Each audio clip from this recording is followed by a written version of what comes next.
En fin, nos queda ya el último tramo de este programa y vamos a tratar de abordar la última de las mentiras de la historia que les habíamos prometido.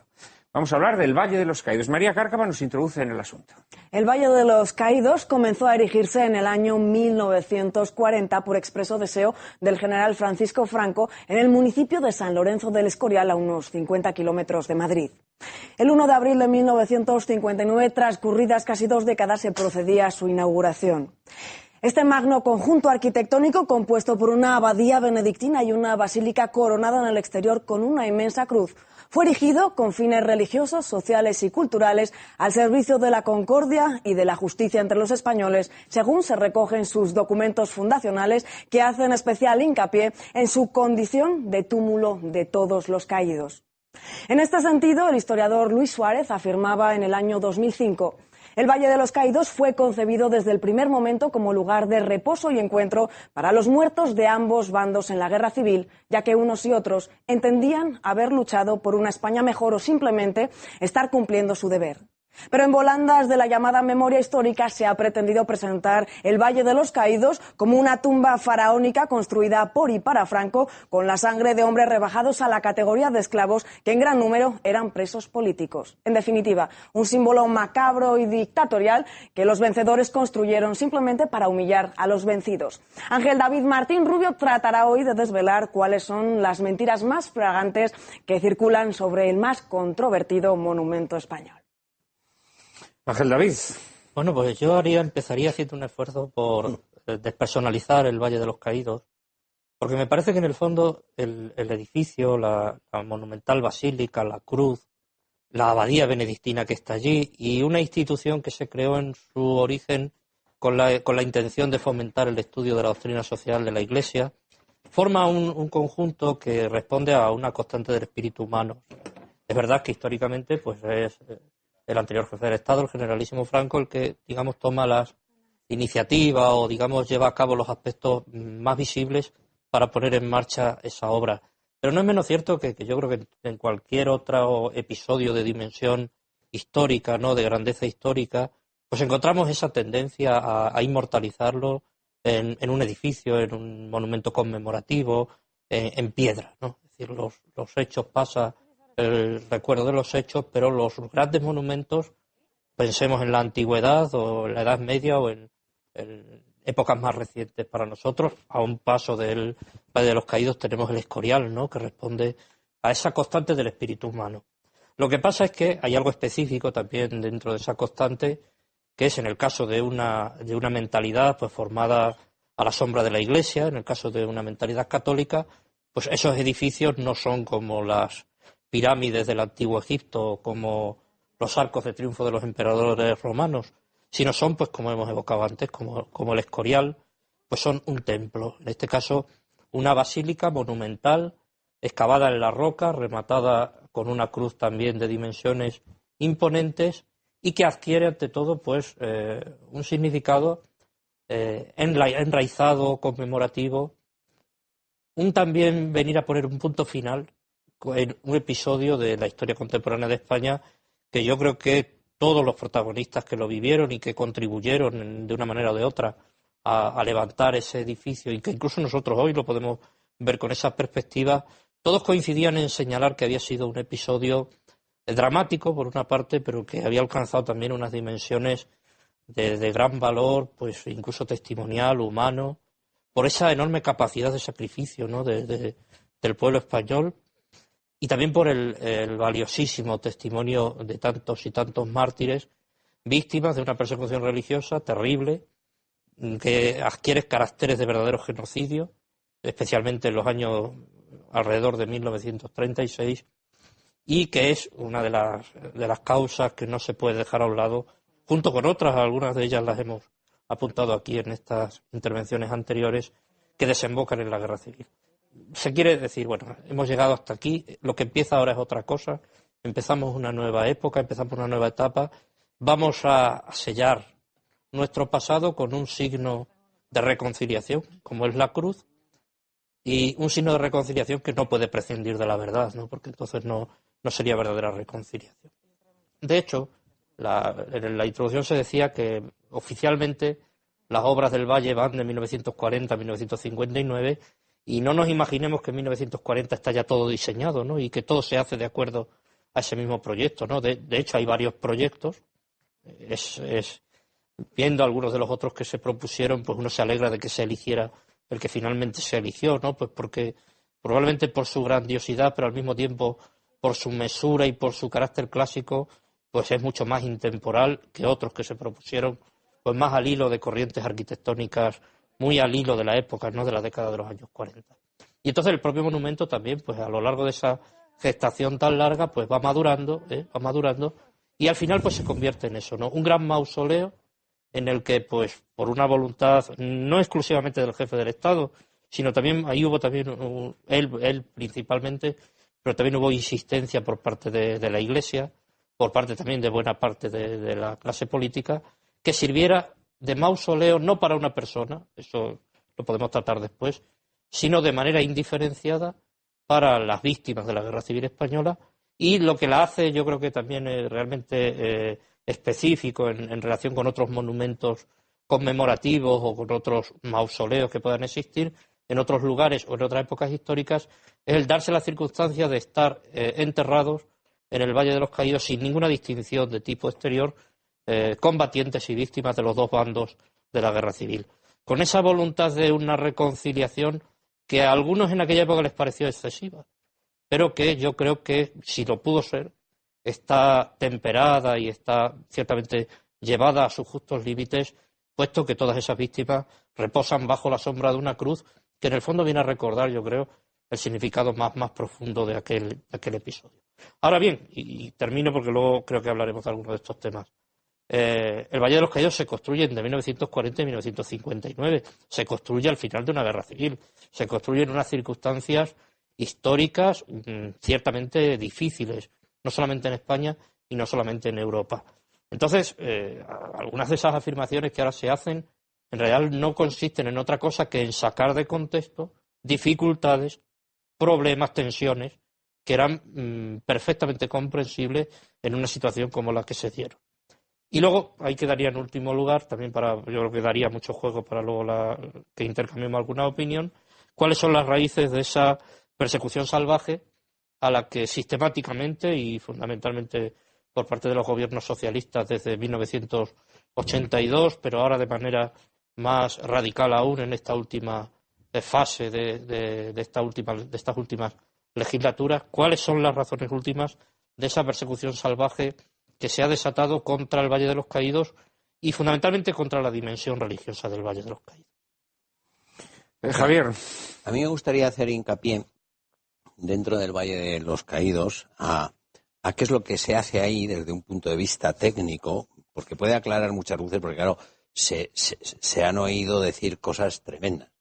Fundamentalmente hay dos construcciones, como se ha dicho, la basílica y la cruz. La basílica la construyen presos redimiendo penas y cobrando salarios, a los que el Ministerio de Educación pone un colegio para niños para que las mujeres puedan llevar allí a sus niños y los presos puedan ver a los niños y tener una cierta vida familiar. Y dices, es muy triste y muy lamentable que haya presos políticos después de una guerra civil. Sí, pero mire usted, pero los hubo, porque hubo una guerra civil. Pero se dieron esas condiciones. Y la cruz no la construyeron presos políticos. Fue un concurso de empresas que la ganó la empresa Huarte. Una empresa que había triunfado en los años de la República construyendo los nuevos ministerios. De hecho, el principal de los ingenieros de la cruz es un hombre de izquierdas, que ha militado en la izquierda durante la Guerra Civil y es el que proyecta la cruz, que por cierto fue un buen negocio para la empresa Huarte porque supo solucionar una técnica. El problema de la cruz era cómo sostener los brazos. Y todos los proyectos, esta es la razón por la que se la lleva la empresa Huarte. Los proyectos lo que pensaban era escayolar la cruz, hacer los brazos y cuando hubieran fragado los brazos, tirar abajo toda esa inmensa estructura de cemento. Y Huarte tiene la genialidad de decir, oiga, y si la construimos por dentro, como las chimeneas de los pueblos, y así es como se construye, se ahorra esa estructura, y esa fue la genialidad de Huarte y de su arquitecto. Y muchos de los presos, cuando acababan de redimir penas, pasaban a contratarse como obreros en la Cruz del Valle de los Caídos. O sea, y digo porque la empresa Huarte fue la encargada de construir ese colegio cuando entonces era ministro de Educación Ruiz Jiménez. Sí, además que conviene precisar, porque claro, las palabras a veces las empleamos, nos entendemos, se sabe lo que se quiere decir, pero hay que precisar. O sea, yo creo que propiamente en la guerra civil, al liquidarse la guerra civil, no se puede hablar propiamente de presos de guerra, no se puede hablar propiamente de presos políticos y desde luego no se puede hablar de algo equivalente a una condena a trabajos forzados, ¿no? Yo creo que para hablar de presos de guerra, el concepto de presos de guerra sería, bueno, una cosa más parecida a lo que se da, por ejemplo, al terminar la Guerra Mundial, ¿no? Donde, por ejemplo, todo un ejército queda hecho prisionero y luego se van liquidando, pues, se van poniendo en libertad generalmente, pero digamos en grandes bloques, ¿no? En realidad en España lo que se hace no es encarcelar, digamos, directamente cuando se producen los derrumbes de los frentes y pasan los miembros del Ejército Popular a declararse prisioneros, no entran automáticamente en prisión, ¿no? Sino que hay un proceso muy rápido de depuración que solía durar pues aproximadamente entre 1 o 2 meses. Y además tenemos estadísticas muy acertadas, muy ajustadas a la realidad, que demuestran que más o menos cuando se producía un hundimiento de los frentes, se hacía un X número de soldados del Ejército Popular prisioneros. Entonces, pues aproximadamente entre la mitad y el 75% del ejército eran puestos en libertad inmediatamente porque o bien eran de familias procedentes de tradición derechista, eran gente que en realidad eran partidarios de los nacionales pero habían sido movilizados forzosamente por el Ejército Popular, o eran personas que no tenían particular participación, aunque tuvieran ideas izquierdistas, no tenían particular participación en los sucesos que habían ocurrido en la retaguardia y de hecho muchas veces pasaban automáticamente, ¿no? Con un breve periodo de depuración de un ejército a otro, ¿no? Del Ejército Popular al Ejército Nacional. Luego quedaba un resto, ese sí, además numéricamente muy importante, a los cuales se les acusaba de delitos de diversa naturaleza, que hay que recordar una cosa muy importante, y es que a diferencia de lo que ocurría en la zona republicana, en la zona nacional se declara el estado de guerra en el mismo momento que se produce el alzamiento. Y luego, cada vez que se ocupa un nuevo territorio, se vuelve a declarar el estado de guerra en cada territorio, con lo cual existía, digamos, una referencia jurídica a cuáles eran los comportamientos que el bando de guerra castigaba. Cosa que no se va a dar prácticamente nunca en el bando Frente Populista, porque la declaración del estado de guerra, si no me equivoco, en el bando del Frente Popular se hace en enero de 1939, casi a punto de terminar la guerra civil. Con lo cual no hay una verdadera depuración de carácter judicial, ¿no? Sino que hay un gran territorio, un gran ámbito para la arbitrariedad. Y además ocurre otra cosa, que lo que se hace en realidad es derivar este tipo de comportamientos que unas veces pues eran reales, otras veces podían responder a denuncias falsas que había que depurar, en lugar de a la Administración de Justicia Ordinaria, a la justicia militar. Con lo cual se consigue un efecto, a diferencia de lo que veíamos antes, un efecto muy sano, y es que no se politiza la Administración de Justicia Ordinaria. La gente seguía yendo al juzgado de paz y al juzgado de primera instrucción de su pueblo para resolver los problemas de la Administración de Justicia Ordinaria, y las cuestiones derivadas de la guerra civil las trataba fundamentalmente la autoridad militar. Una autoridad, bueno, pues ya sabemos también las dificultades que tiene desde el punto de vista penal o jurídico o de la defensa de los derechos ese tipo de justicia. Pero que a diferencia también de lo que estaba ocurriendo en la zona Frente Populista, no se crean tribunales ad hoc propios, como eran los tribunales populares creados en zona republicana y en los cuales participaban los organismos políticos como tales. Es decir, un representante del Partido Socialista, de los anarquistas, de los comunistas, tal, formaba parte de los tribunales populares sin ser para nada experto en derecho, sino que quien administraba esa justicia, que repito, no estoy justificando, sino explicando, era pues un profesional que aplicaba la justicia. Y luego, tercera cosa, no se puede hablar propiamente ni de trabajo forzado ni de trabajo esclavo, porque a diferencia de, primero en la propia República, que eso muchas veces se olvida, es un decreto del gobierno Azaña en época republicana quien crea por primera vez los campos de trabajo en España, todavía en la época republicana, y luego en diciembre de 1936, siendo ministro de Justicia García Oliver, vuelve a poner otra vez a revitalizar los campos de trabajo en los cuales los presos sí eran condenados a 30, 20, 10 años de internamiento en campos de trabajo. Aquí estamos hablando de otra cosa, aquí estamos hablando de un sistema de redención de penas por el trabajo, que podrá ser objeto de la valoración que se quiera a la luz de las modernas teorías acerca de la reinserción de los presos, pero que era práctica corriente entre los tratadistas teóricos de la época, y que, en última instancia, quien podía acogerse a ese sistema, pues de entrada lo hacía voluntariamente. No era exclusivamente personas que hubieran sufrido, un segundito y termino, que hubieran sufrido condena por razones vinculadas con la guerra, sino también podían ser delincuentes penales, y luego, de hecho, más de la mitad de la población que trabajaba en el Valle eran trabajadores libres que trabajaban allí como podían hacerlo en otros sitios. Os pido ya mucha brevedad porque tenemos que ir terminando. Del sistema de trabajo, en la construcción de la cruz, que es una obra impresionante, solo hay 2 muertos. Y 2 muertos que mueren abajo en el suelo, les pilla una excavadora, están despistados, pero arriba no muere ninguno por los sistemas de seguridad que tienen. En la cruz solo hay 2 muertos que les pilla en el suelo una excavadora. Se dice que lo que más víctimas causó fue la silicosis, creo que se llama esta enfermedad, ¿no? Pero se habla de lo que sería el accidente, se hablan de entre unos 15 y 18 víctimas. Yo, lo que conozco de accidentes que hoy llamaríamos accidentes laborales. Y luego, claro, algunas ya son víctimas de muerte natural. Si hubiera sido un trabajo esclavista no había 2 muertos, claro. Sí, Juan Ignacio, sí. Muy brevemente, por favor. Muy brevemente. Bueno, quería destacar, porque no pasara la oportunidad, ¿no? Como historiador, decir, ¿no? ¿Por qué este empeño que tenemos permanentemente de todo lo que es la realidad histórica? Y aquí tratamos de entender la verdad histórica. Un acontecimiento que ha ocurrido, que tiene ahí, es un testimonio que está para el futuro, para que lo estudien los propios historiadores. Hay un empeño en borrar cualquier vestigio de lo que fue, sin valoraciones, no quiero hacer valoraciones, pero sí que hay, cuando hay un intento de borrar cualquier vestigio, sí hay un intento de crear una memoria selectiva, o una memoria inventada. La memoria inventada es muy peligrosa, y sobre todo, crea una esquizofrenia social tremenda.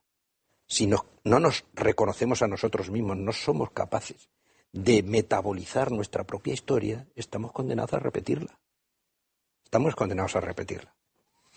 Ángel David, terminas y te quería hacer una pregunta. Antes has dicho que en contra de lo que pudiera parecer, la razón por la que molesta el Valle de los Caídos a determinados gobernantes o a determinados líderes ideológicos no es la razón de que sea un monumento del franquismo, sino precisamente su naturaleza religiosa.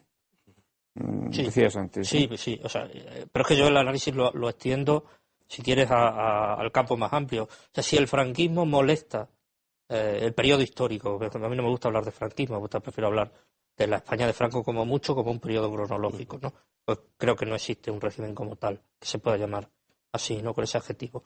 Lo que molesta de esa etapa, que es precisamente su dimensión o su intento o sus motivaciones cristianas, indudablemente. O sea, si se ataca a una determinada época histórica es porque esa determinada época histórica responde a un modelo de sociedad, de civilización, de relación del hombre entre sí, del hombre con Dios, directamente marcado por lo religioso, no como algo novedoso. O sea, probablemente no más que había estado marcado por lo religioso la España de Isabel II. O sea, probablemente no más, sino que, digamos, es la que toca más cerca de nuestros días, y dentro de todo ese gran proyecto de transformación de la mentalidad que en el programa político de la izquierda ocupa un lugar predominante, por ahora absolutamente predominante, ese ataque hacia la dimensión religiosa del hombre y hacia aquellos aspectos de la historia que reflejan su dimensión religiosa me parece esencial.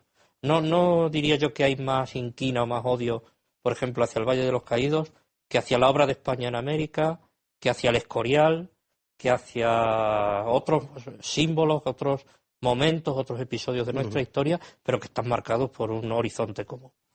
Desgraciadamente tenemos que dejarlo aquí. Ha sido un enorme placer, un honor estar hoy aquí con vosotros, tratando de desenmascarar estas mentiras de la historia. Muchísimas gracias a los 4, muchísimas gracias a todos nuestros espectadores, y en apenas un instante María Cárcava y yo mismo les anticiparemos el asunto de nuestro próximo programa.